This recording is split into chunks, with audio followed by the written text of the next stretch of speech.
Why don't you come here?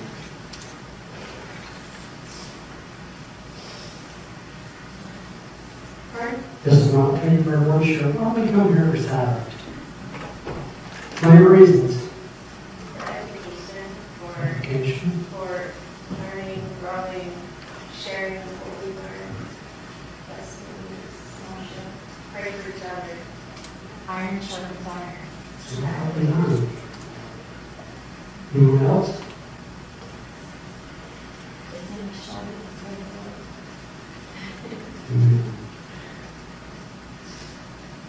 I want to experience Him.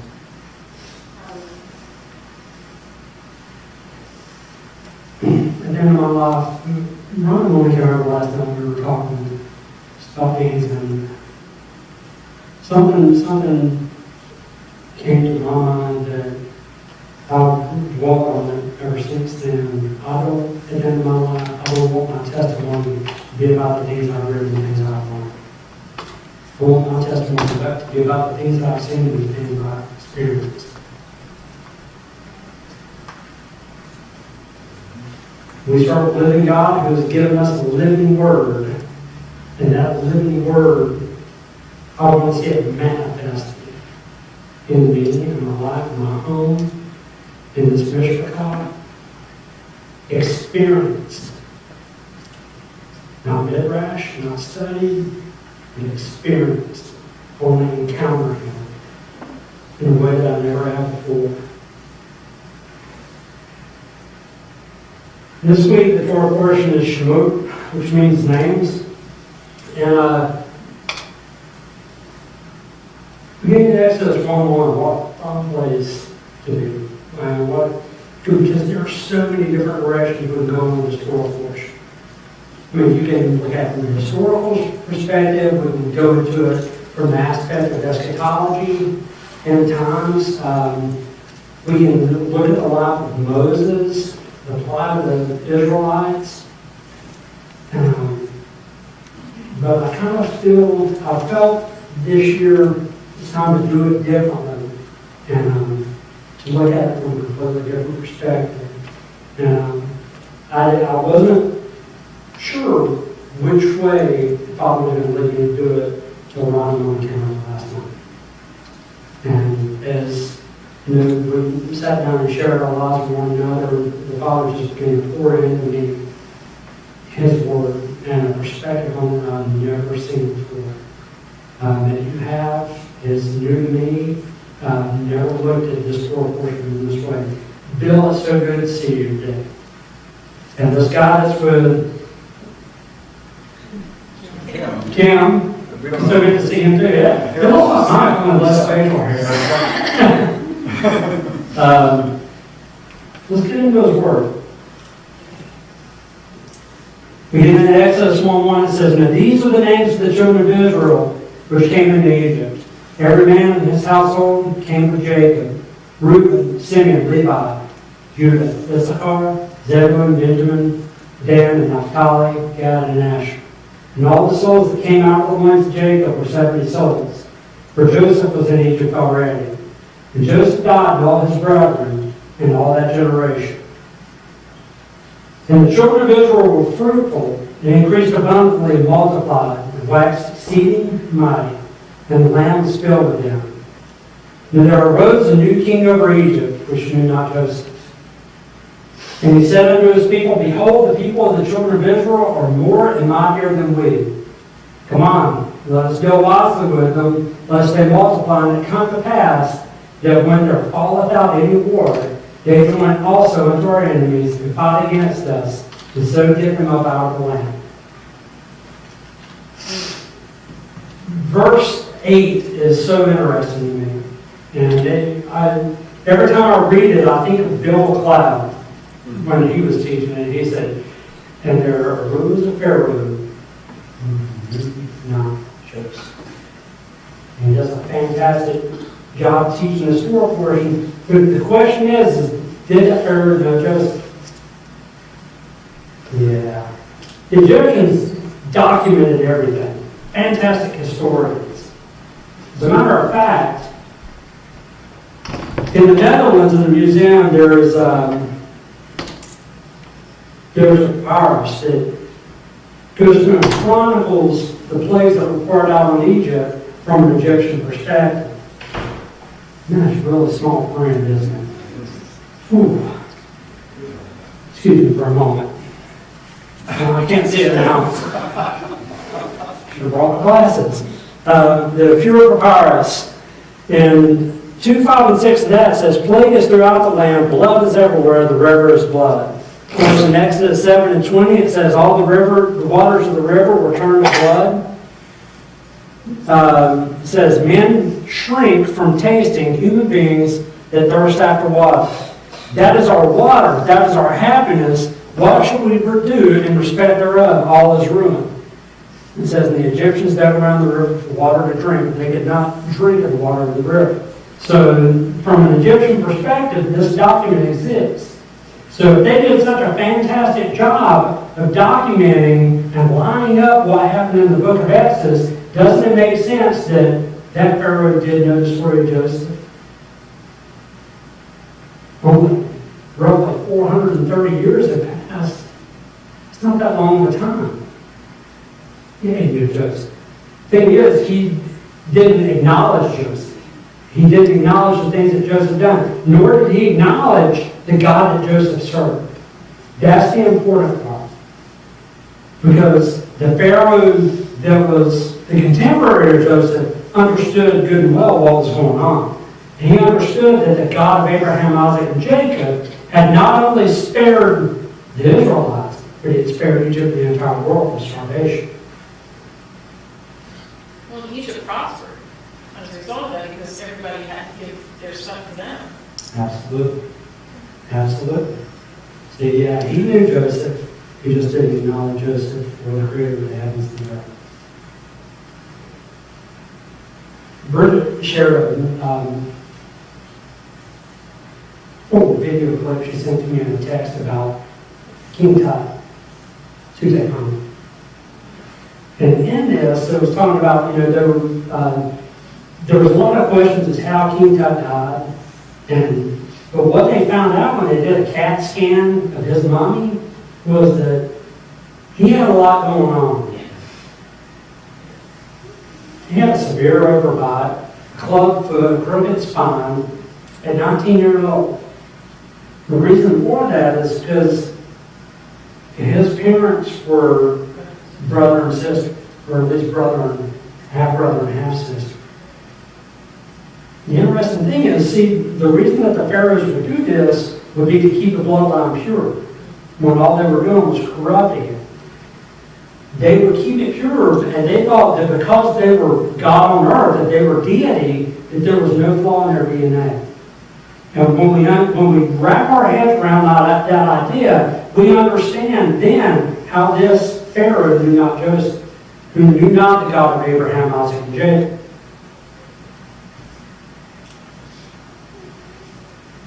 Exodus 1 and 11 goes on to say, therefore they did set over them taskmasters to afflict them with their burdens. And they built for Pharaoh treasure cities, Pithom and Ramses. But the more they afflicted them, the more they multiplied and grew, and they were grieved because of the children of Israel.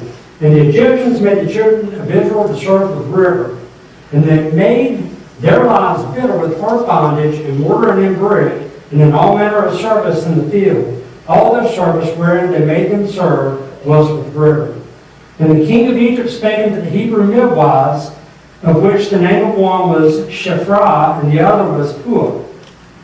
And he said, when you do the office of the midwife to the Hebrew women, and see them upon the stools, if it be a son, then you shall kill him, but if it be a daughter, then she shall live. But the midwives feared God, and did not as the king of Egypt commanded them, but saved the men children alive. And the king of Egypt called for the midwives, and said unto them, why have you done this thing, and have saved the men children alive? And the midwives said unto Pharaoh, because the Hebrew women are not as Egyptian women, for they are lively, and they are delivered heir, the midwives come in unto them. Therefore God dealt with the midwives, and the people multiplied and waxed very mighty. And it came to pass, because the midwives feared God, that he made them houses. And Pharaoh charged all his people, saying, every son that is born you shall cast into the river, and in every daughter he shall save a life. Well, it's kind of hard to believe that someone who thinks they're God on earth is going to be afraid of some Hebrews, right? They were. So then we get to this guy. Now, before he was this, he had to do this. But before he could do this, he had to experience this. He had an encounter with the Almighty. But before that encounter with the Almighty, he had to be a shepherd. And then before that, well, we all know that story. There is a process by which each one of our lives must go through. Sometimes we enjoy that process, and sometimes we don't. Sometimes it's just not a pleasurable thing to go through.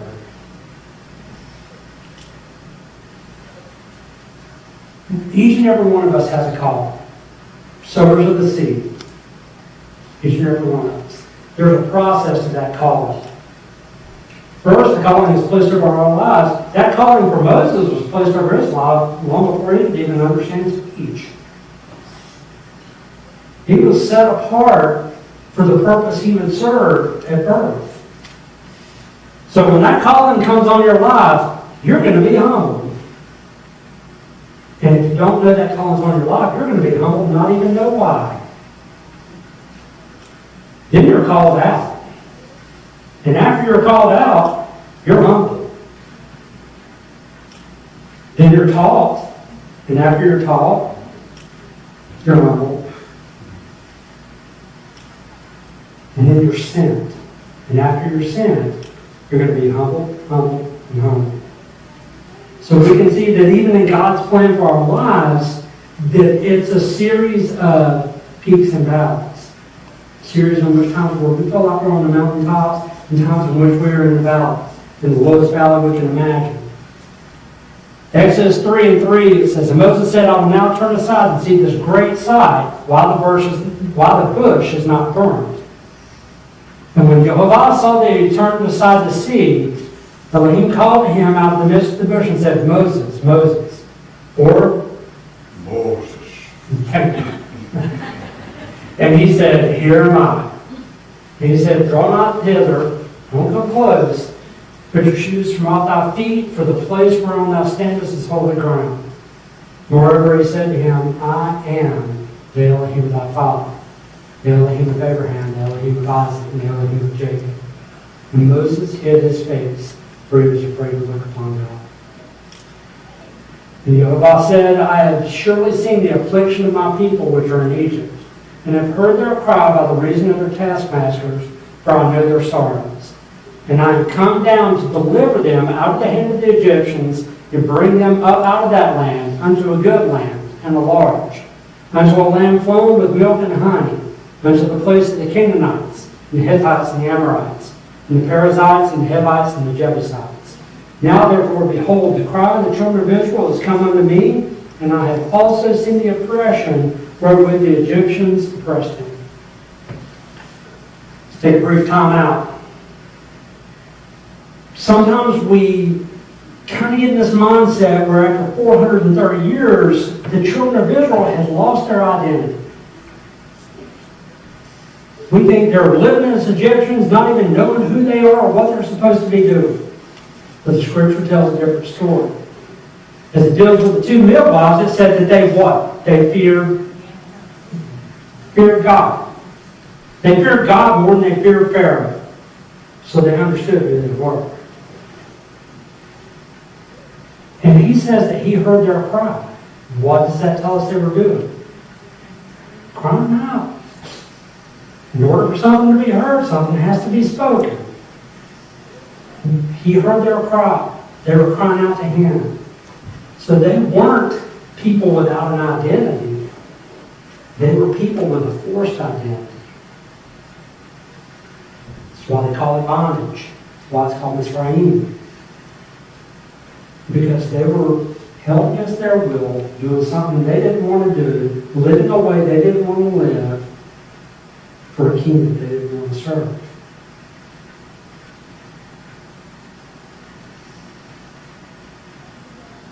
Throughout Scripture,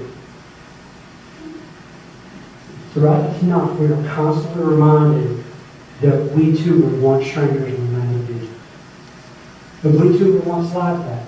And Paul said these things were given as an example unto us, because that book is not just applicable to Paul's generation, but every generation after Paul. So if it's applicable to us, if all of God's words are applicable to our lives, then we too were once strangers in the land of Egypt. We understand that. We've been called out. Start celebrating Passover. Feast of Unleavened Bread. Feast of First Fruits. All these things. And I'm so glad that I get to meet here every Shabbat with a group of people who knows how to deal with those who are still in Egypt. With loving kindness and patience. Because sadly, Hebraic roots is full of people who do not know how to do that. They have forgotten from whence they came. And they look down and say, that disgusting Egyptians. Practicing idolatry, don't even know it. Doing it on purpose. You're talking about how the holiday music, yeah, that happens. It seems like every single vehicle I got in turned radio on, there's a Christmas song on. And you used to, I would panic and go, oh God, cleanse my ears, turn it off. Drive down my street. I didn't know it. Every neighbor on our street, their last name was Griswold. Because Christmas lights were everywhere. And what's sad is some people now even cheat at that. They throw the little laser lights at their house, paint the whole thing in some sort of fake idolatry stuff. And you know what? That stuff used to get on my nerves so bad. But I kind of got to a point where it didn't bother me like it used to. And it's not because I've reached a point of complacency or compromise, but it's because I've read the rest of Jeremiah chapter 10. He said, learn not the way of heathen, bring the tree to your house, stand it up, nail it to the floor, decorate it in silver and gold. I get that part. And when we came into this, Bridget and I, we stayed home a lot during that time of the year. Well, we're not going right there, you got a Christmas tree up. But I read the rest of the chapter in which God told us, do not fear them, because they neither have the power to do good nor to do evil. A place of compromise. It's just a place of hate. Don't be fearful. It's an idle thing, but it can't do you harm or good. So, yeah, you get to the point where you get tired, you get more tired of being mad about stuff than you do stuff. Am I right? And you say, amen, on our way back. So we have established that these Israelites who were held in bondage in Mizraim understood good and well who they were. They just didn't know how to act like Israelites. He said, come now therefore, and I will send thee unto Pharaoh, that thou mayest bring forth my people, the children of Israel, out of Egypt. And Moses said unto Elohim, who am I that I should go unto Pharaoh, and that I should bring forth the children of Israel out of Egypt?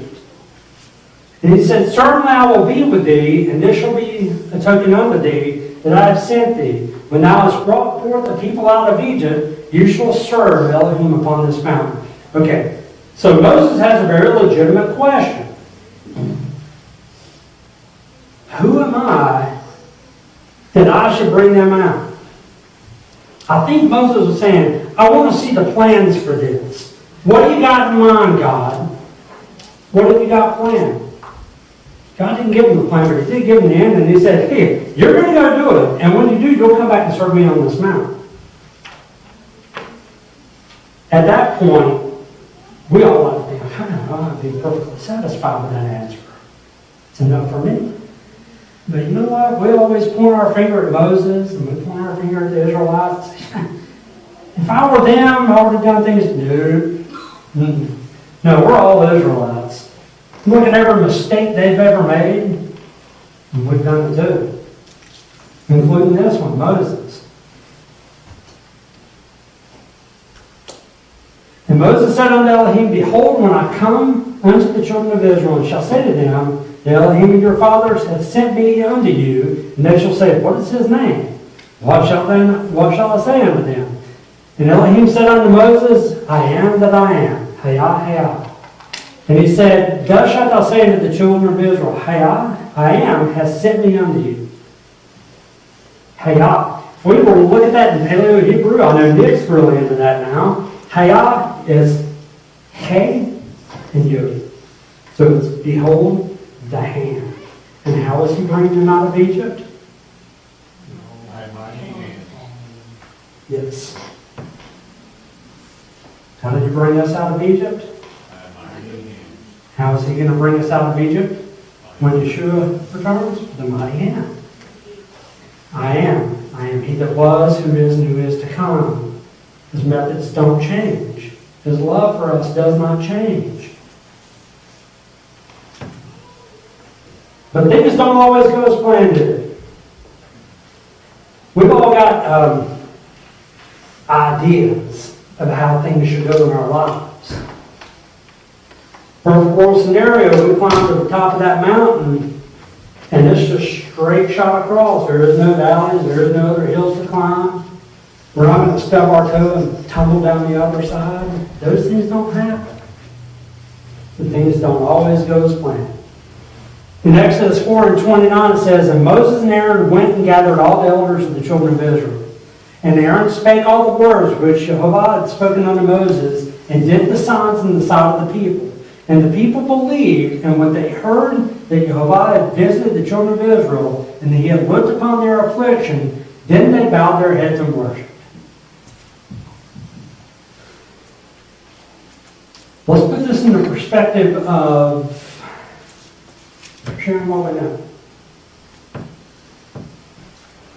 You begin sharing with someone the feast of the Lord and what they represent, and their eyes get larger. Wow, that's really interesting stuff. I want to know more. Okay, well, if you want to know more, you need to quit celebrating what you've been celebrating and celebrate these. Oh, whoa. Hold on a minute. You have to change your diet to what? No. You ain't messing with my plate. You ain't messing with what's going on in the kitchen. That wide-eyed amazement of what they were learning is where they were at. But they couldn't, at that point they were on the mountaintop and couldn't see the valleys that lay in front of them. And the king of Egypt said unto him, Wherefore do you, Moses and Aaron, let the people from their works get you under your burdens? And Pharaoh said, Behold, the people of the land now are many, and you will make them rest from their burdens. You make them rest from their burdens. And Pharaoh commanded the same day that the taskmasters of the people and their officers, saying, You shall no more give people straw to make brick, as heretofore. Let them go and gather straw for themselves. Things have gone a little bit different from what they had in mind. They heard the words of Moses, and Moses saying, You know what? I met the God of Abraham, Isaac, and Jacob. And he said he's heard your prayers, and he sent me to deliver you out of the hand of the Egyptians. Bet a lot of them started packing their bags right then. A lot of them looked at Pharaoh and said, So long, sucker, we're out of here. He said, Not so much, not so quick. And he began to make things hard on them. So things don't always go as planned. And to tell the bricks which they did make heretofore, you shall still lay upon them, you shall not diminish aught thereof, for they be idle, therefore they cry, saying, Let us go and sacrifice to our God. Let therefore more work be laid upon men, that they may labor therein, and let them not regard vain words. What vain words is Pharaoh speaking of? The words of Moses, which he had been told to tell in the ears of the people by the Almighty. And the taskmasters of the people went out, and their officers, and they spake to the people, saying, Thus saith Pharaoh, I will not give you straw. Earlier in the week when I began studying for this and just began to, sometimes ideas and things just begin to go off like popcorn in your mind. Oh, that's interesting. Wow, that's neat. And one of the things that popped into my mind was reading. I told Bridget this. I was like, consider this. What were they making brick out of? Ferrets and money, earth and water. What did the Creator call as two witnesses against Israel? Ferrets and Shemot. And then another piece of popcorn went, and it occurred to me that we too have been forced to make bricks without straw. Because dirt is really not much more than broken rock, which is what 2 tablets were and which commandments were given them. Then Yeshua came as living water. And that straw was one thing that kept the front of the book connected with the back of the book. And that was taken away from us about 1,700 years ago. Thankfully, we serve a God who is gracious enough to us, in which He says, here's a straw. Now you're going to connect that rock and the living water, and you're going to understand the whole Bible.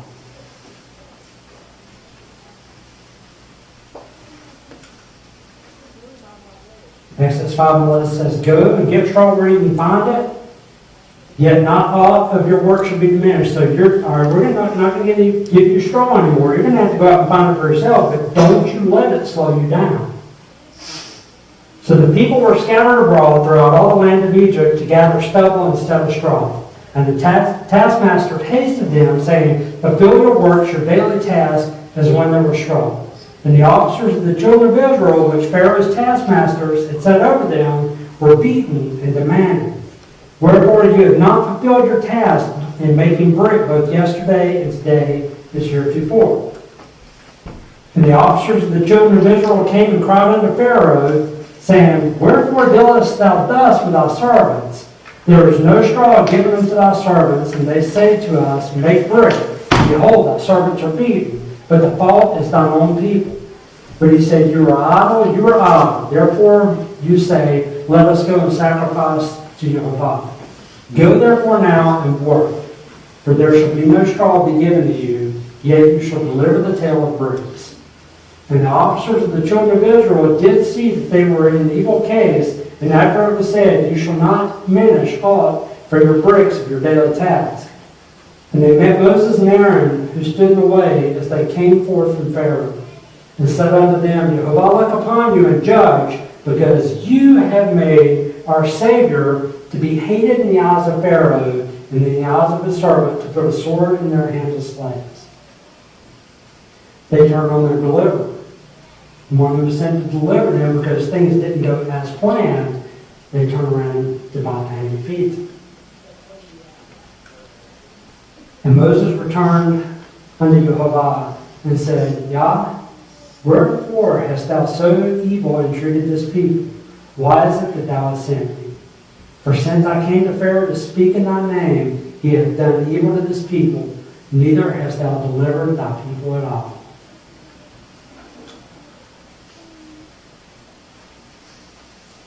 So now when Dave asked him, so what you're doing is making life impossible for us. You want to change the command.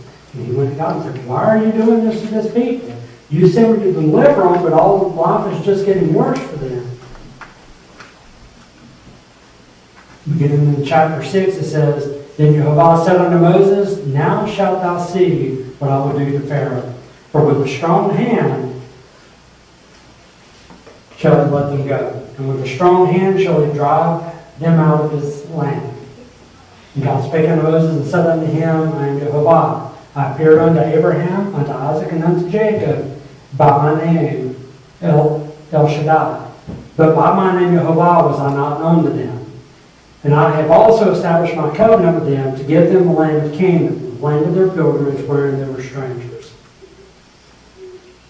And I have also heard the groaning of the children of Israel, whom the Egyptians keep in bondage, and I have remembered my covenant. Wherefore say unto the children of Israel, I am Jehovah, and I will bring you out from under the burdens of the Egyptians, and I will rid you out of their bondage, and I will redeem you with a stretched out arm and with great judgments. And I will take you to me for a people, and I will be to you for a God. And you shall know that I am Yehovah your Elohim, which bringeth you out from under the burdens of the Egyptians. And I will bring you into a land concerning the which I did swear to give to Abraham, Isaac, and to Jacob. And I will give it to you for a heritage. I am Yehovah. And Moses spake so unto the children of Israel, that they hearkened not unto Moses for anguish of spirit and for cruel bondage. So when things aren't going as we have planned, we can have a tendency to become disgruntled with wrong people. When we came out of Mitzrayim, when we came out of mainstream Christianity, and or even when we were in mainstream Christianity, we understood what we were doing was right. That, oh, he's showing us this new thing, and this is right, and that's wrong. And when it wasn't received, we weren't happy about it. Kelley, don't you think too that the people, of course they didn't understand, and apparently Moses at this point didn't understand either because he questioned God. Mm-hmm. But it's always for the greater good. It wasn't just for the children of Israel, but it was for the world to see who he is, who truly he is. Absolutely. So, I mean, that we don't always understand why that we're suffering the things that we suffer because we can't see beyond, I think, sometimes our own need or our own wants. But it's always for the greater good. Just like it was Joseph, look at what he suffered. It was for the saving of Israel, but it was also for the saving of the world. So it's always for the greater good. Well, as we know, there are three parts to each one of us. We have the flesh, the body in which we dwell, then the nefesh, which is the soul, also referred to by Paul as the flesh, and then we have the ruach. A lot of times when we're going through tribulations, when the taskmasters are taking away the straw, and we're starting to get beat more often, the only thing that we can see through is the nefesh. The only thing that we can speak of is the things we're experiencing right now, or the thing that we feel right now. And we can't see beyond that. We can't see the greater good. We can't see the entirety of His plan for us. So taskmasters, we just refer to this as adversity, trials and tribulations, cares of life. A part of the refining process. Deuteronomy 8:2 says, "And thou shalt remember all the way which Yehovah the Elohim hath led thee these 40 years in the wilderness, to humble thee and to prove thee, and to know what was in thine heart, whether thou wilt keep his commandments or no. And he humbled thee, and suffered thee to hunger, and fed thee with manna which thou knewest not, neither did thy fathers know, that he might make thee know that man doth not live by bread alone, but by every word that proceedeth out of the mouth of Yehovah doth man live." So the things that we go through, the struggles that we go through each and every day, are a part of a refining process for us. For the dross to be taken away and us to be made pure, we have to go through fire. We have to be burned.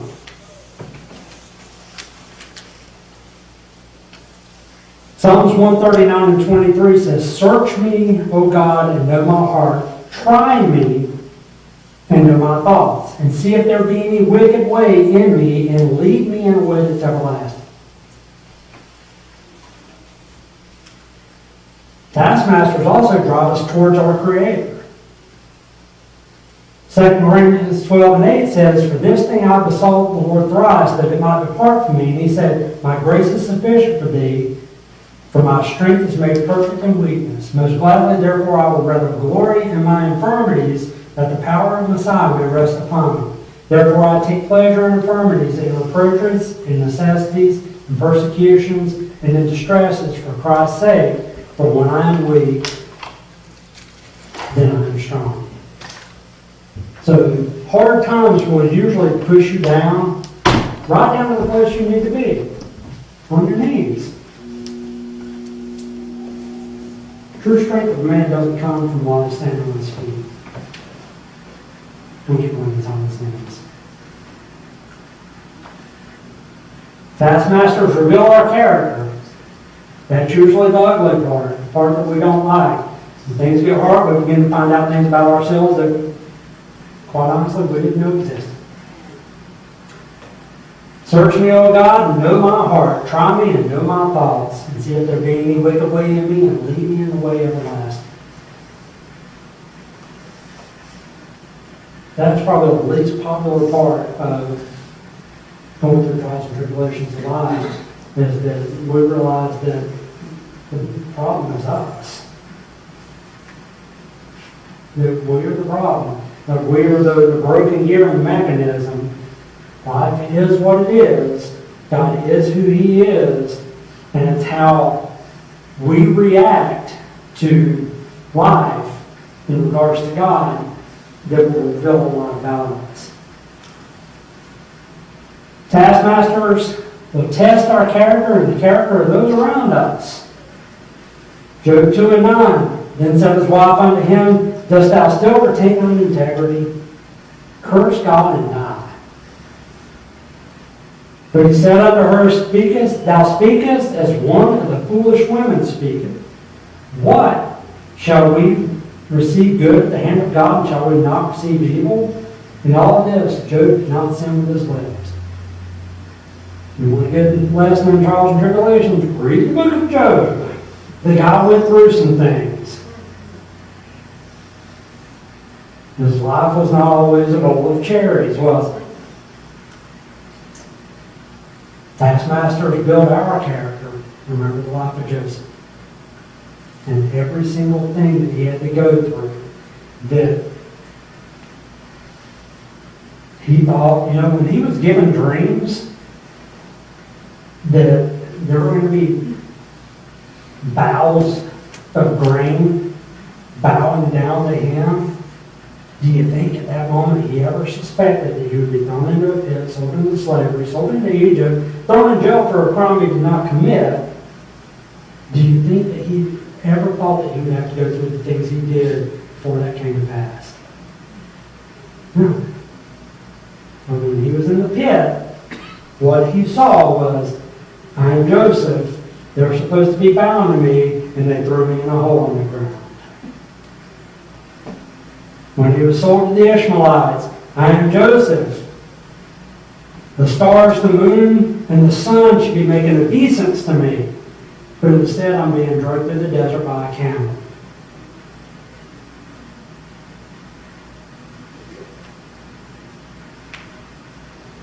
But each one of those things built character.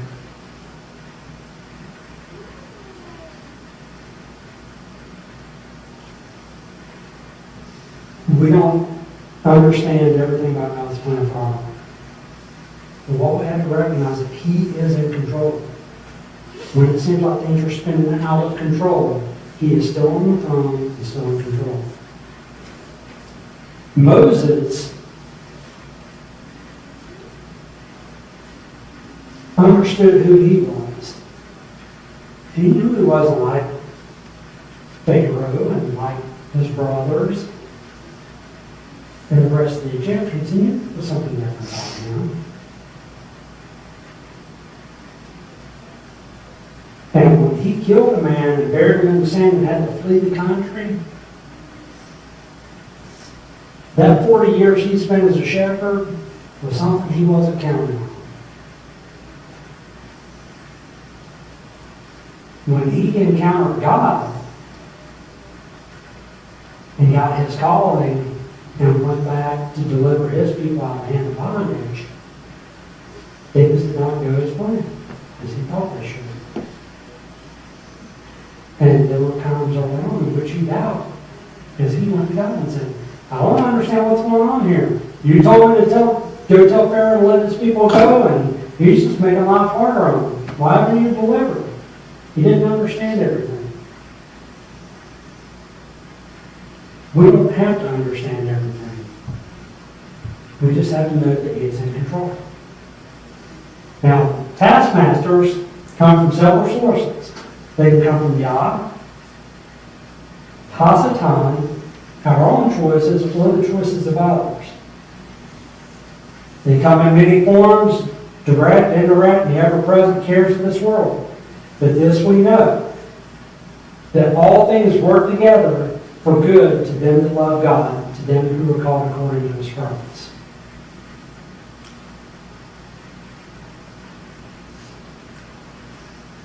Taskmasters do not define who we are. If you allow a period of time in the valley to define who you are, that's where you're going to stay.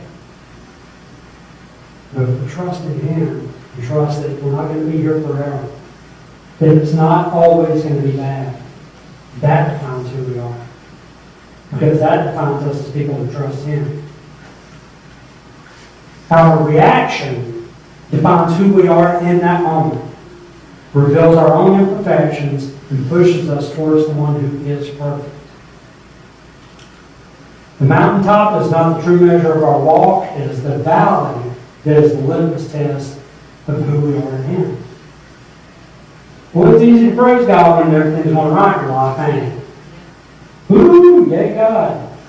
When things begin to turn downhill, it's how you react to those circumstances that are really going to test your spiritual makeup at that time. That's what they're for. Those valley times are times in which we are being thrown into a pit, in which we are being sold into slavery.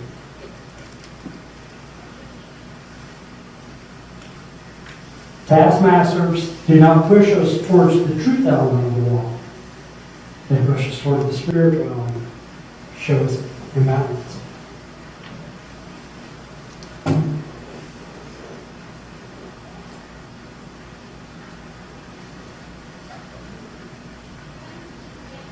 The Word in which we've been given does an incredible job teaching us how to live. We study it, we read it, it teaches us how to live. It teaches us how Job reacted to the things that was going on in his life. But it is walking in the Spirit that teaches us how to react when we go through Job periods in our life. And when we're on the mountaintop and we're God's spiritual people, but when these trips tumble and fall down into the valley and we're not so much, that's showing us imbalance in our life. Taskmasters equip us to help those also become a taskmaster. We too were once strangers in the land of Egypt. So those hard times that we go through are testing us, trying us, and refining us, but they're also teaching us and making us support people who are going to have to go through the same thing. Perry, let me ask you a question. When you first started coming here, how did you feel? Comfortable. Comfortable. Why? Because we were there too. And, we don't create an atmosphere of, who are you? And holidays or holidays? Pork or no pork?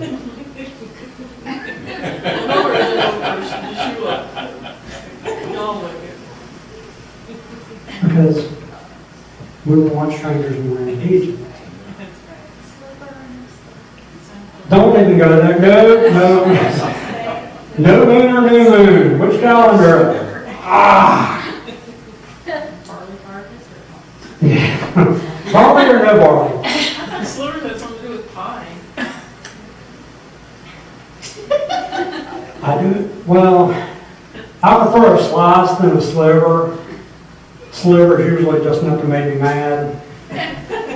You give me a full pie, full moon, and I'm happy. But that's, that it's when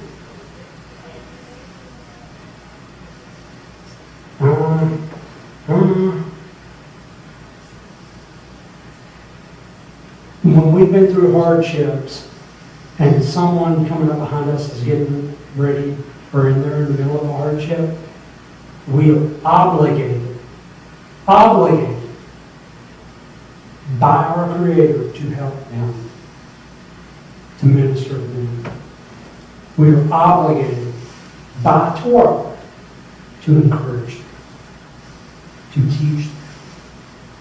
And if they're wounded, we're obligated to pick them up, dust them off, bandage them up, and walk with them.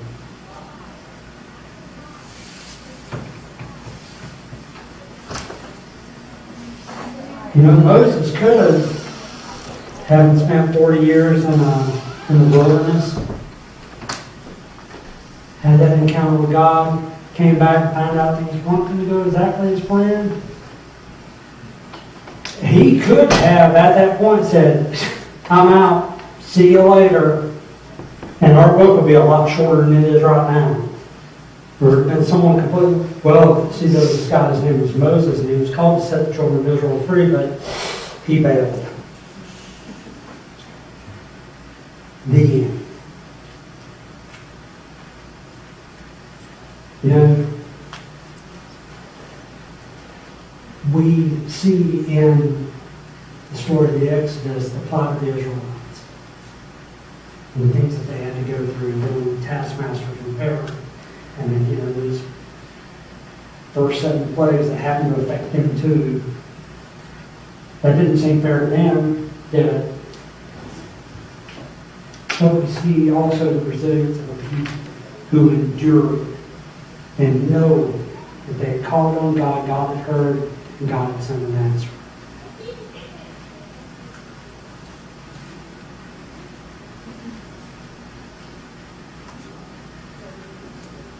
We serve a God who is faithful. Sometimes faith is hard to see. That faithfulness can be difficult to see when we're in the middle of a hard time in our life. And just because our vision fails doesn't mean His faith doesn't. He is the same yesterday, today, and forever. He is, and He was, He is, and is to come. Besides that, Kelly, when you think about it, how could you truly minister to somebody and encourage that person if you haven't been through that place in your life? Down that same road at times, you know? Well, let's bring us right back to what I said way back at the beginning. Okay. If you had a problem and you came to me and you said, Kelly, what should I do about this problem? I'm going through this in my life. What should I do? What should I do? What should I do? Hold on a second. I got a book for that. And I just begin flipping through the pages of this book. So what it says here on page 252 that, you know, you should pay that bill or whatever it is you're supposed to do. Does it mean more to hear that or to hear someone say, you know what, I've been there. I understand what you're going through. I understand where you're at. And I even understand what you're feeling. And this is why I found that He is faithful.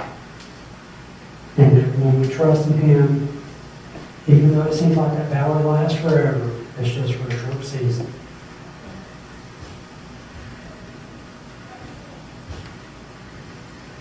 It's, no one ever said it'd be easy, right?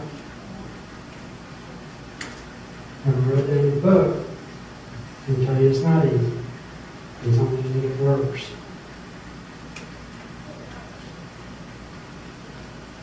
Do you know that the Pharaoh that arose at the end of Joseph was not the Pharaoh that Moses spoke to? They were in bondage and hardship long before Moses was ever born. Otherwise, there wouldn't have been the order to put all men and children to death.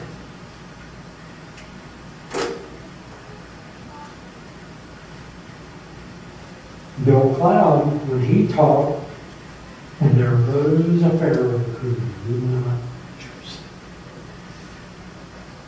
He said that during Obama's term, because Obama has allegedly has Muslim roots or something like that, and, you know, everyone's freaking out, oh my God, I've got this the end, it's the end, we got a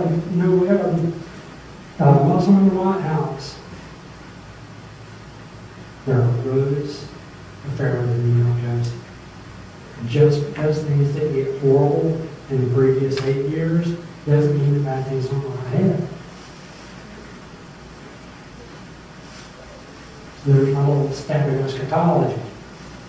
Well, we know that they will, because his word tells us that things are gonna get so bad that has never been and will never be again like that again. Absolutely. Don't you think that if we are that generation who will witness the return of the Messiah, that the trials and tribulations we go through today are typically like training for what we're going to have to endure? And even if we're not that generation, so that we can teach our children, so that they may endure, that they may have wisdom. There's a huge difference between knowledge and wisdom. Huge difference. Knowledge is knowing what to do. Wisdom is knowing when to do it and how to do it. It takes it all.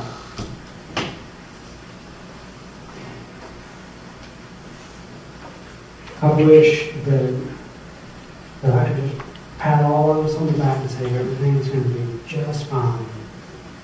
You're never going to have to experience another headache or another bout of the flu, or you're not going to experience hard times or anything like that.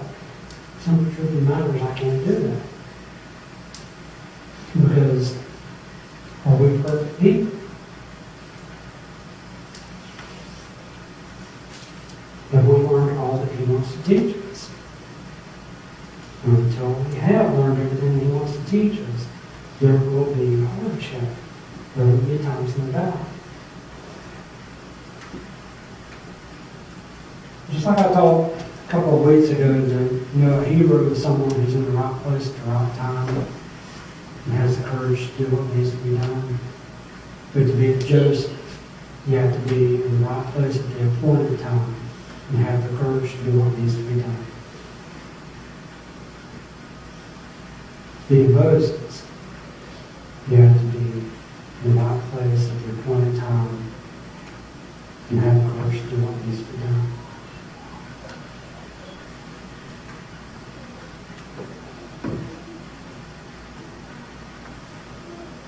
We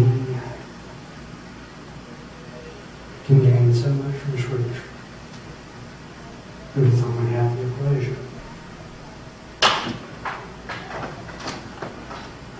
We'll understand how to react and what the Word says how to react, but we may not always understand when to react. And that's what the Holy Spirit teaches us. So, we've spent a considerable amount of time lately talking about the pursuit of the gifts of the Spirit. When we started down that path, I told you, I said, if you're pursuing the gifts of the Spirit, spiritual attack is coming. They're going to take away your straw. Life's going to get hard. Things are going to happen in your life that are unpleasant. Because that comes fast.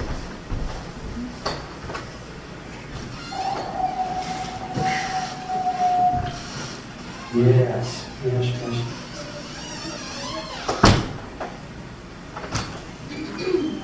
And what if the children of Israel had said, forgive this, we don't want to go there. Give us back the straw, stop beating us with the whips, we prefer to stay.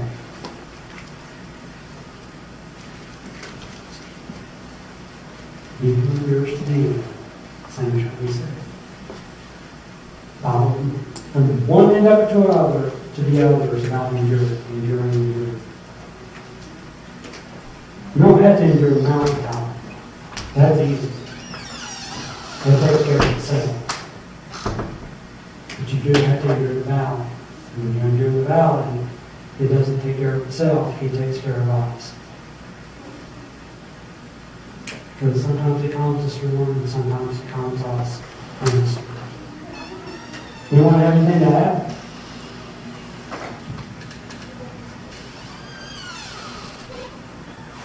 This is when I did you should break out that guitar of yours and do that song. I can't do it. The one you did before I knew that one is like. Taking through the fire. That's it. That's it. Because I kept thinking about this song all the way to the last 5 minutes here. I was like, yes. But yeah. All right. It's true. It's very Before I do that, does anyone have anything they want to add? Questions they want to ask?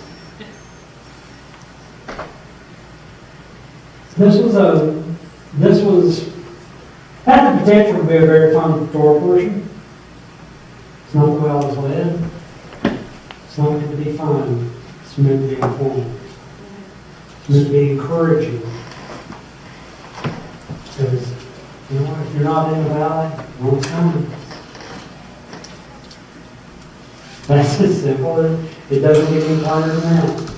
And I'm not saying that to be a doomsday prophet, but I'm not going to put a lot with sunshine and rainbows either.